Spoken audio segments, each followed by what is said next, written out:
हाल ही में अमेरिका ने H-1B visa की फीस बहुत अधिक बढ़ा दी है। इसका भारतीय युवाओं के कैरियर पर क्या प्रभाव पड़ेगा, इस बारे में राष्ट्रीय प्रस्तावना मीडिया समूह के स्थानीय संपादक दिनेश कुमार गर्ग और ब्यूरो चीफ पीयूष त्रिपाठी ने एस्ट्रो आचार्य धीरेन्द्र स्वामी जी से विशेष चर्चा की। नमस्कार, राष्ट्रीय प्रस्तावना के चैनल आरती न्यूज में आपका स्वागत है। मैं हूं पीयूष त्रिपाठी, मेरे साथ हैं आचार्य धीरेन्द्र पांडे जी और हमारे स्थानीय संपादक दिनेश गर्ग जी। एक महत्वपूर्ण चर्चा जो अमेरिका सबसे बड़ा आकर्षण का केंद्र है आचार्य जी हमारे देश के युवाओं के लिए और भारत के लिए, क्योंकि भारत एक बड़ा देश है, अच्छा टैलेंट है। लेकिन उन्होंने H-1B वीजा का जो दाम, जो उसकी फीस है, बहुत ज्यादा बढ़ा दी। लगभग 88 लाख रुपए कहा जा रहा है आज के उसमें देखा जाए तो। क्या है ये, ऐसा क्यों है, इसका आप आगे क्या ज्योतिषीय दृष्टि से आप इस पे क्या देख रहे हैं?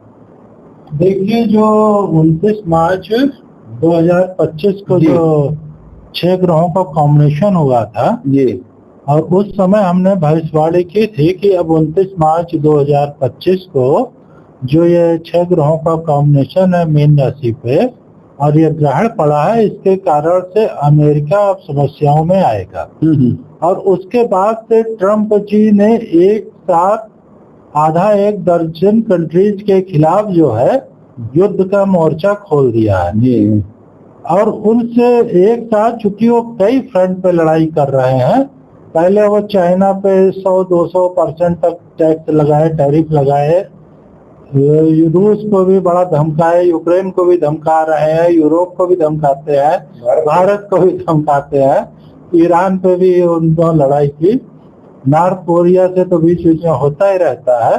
और घर में भी उन्होंने कई बार आर्मी जो है भेज दी कई महत्वपूर्ण स्टेट में।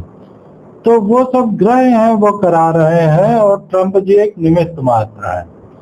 तो ट्रम्प जी जो लगातार एक के बाद लगभग आधा एक दर्जन फ्रंट खोले हुए, वार फ्रंट, जी जी, हाँ, उस सबका रिएक्शन होगा, इक्वल एंड अपोजिट रिएक्शन। आज ट्रम्प के ऊपर वर्ल्ड का कोई कंट्री भी विश्वास करने को तैयार नहीं है। ट्रम्प जो है अपनी क्रेडिबिलिटी इस तरह से खो रहे हैं कि फिलिस्तीन को उनके जो राइट और लेफ्ट कंट्रीज हैं, दाहिने हाथ और बाएं हाथ, वो भी फिलिस्तीन को मान्यता दे रहे हैं।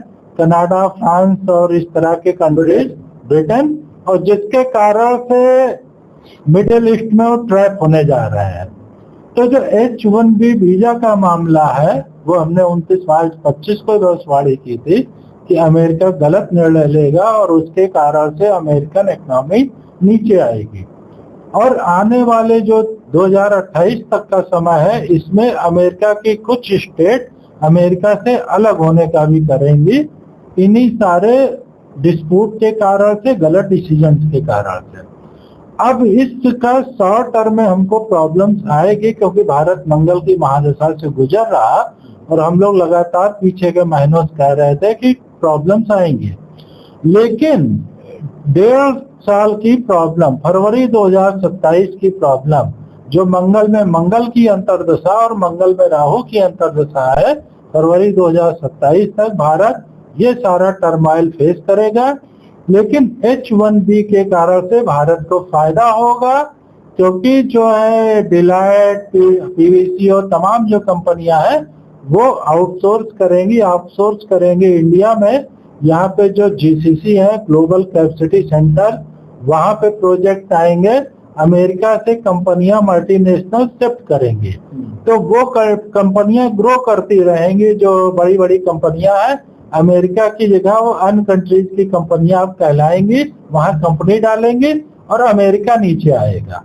तो H-1B का शॉर्ट टर्म में IT प्रोफेशनल्स को प्रॉब्लम है, लेकिन लॉन्ग टर्म में फायदा होगा और चाइना और बहुत से अन्य कंट्रीज भी इंडियन टैलेंट को अट्रैक्ट करेंगे, तो वो भी कंपेंसेशन हो जाएगा। बहुत अच्छा आपने एक ये उत्तर दिया। इसका ये एक बड़ा प्रश्न था, क्योंकि हमारे युवाओं के सामने जो हमारा टैलेंट, जो लोग जाते हैं अमेरिका, और ये जाहिर सी बात है वहाँ की बड़ी कंपनियों में भारतीय बड़े प्रमुख पदों पे बैठे हैं और वहां पे टैलेंट की कद्र है, लेकिन वीजा के कारण समस्या आ रही। लेकिन आचार्य जी ने जैसा कि बताया कि शॉर्ट टर्म की प्रॉब्लम है, तो देखने वाली बात होगी, बाकी भविष्य में। इवन मस्क जी ने कहा है कि इस मुद्दे पे हम ट्रम्प के साथ वार की स्थिति में वार तक जाएंगे। तो मस्क एक बहुत बड़ा सवाल है।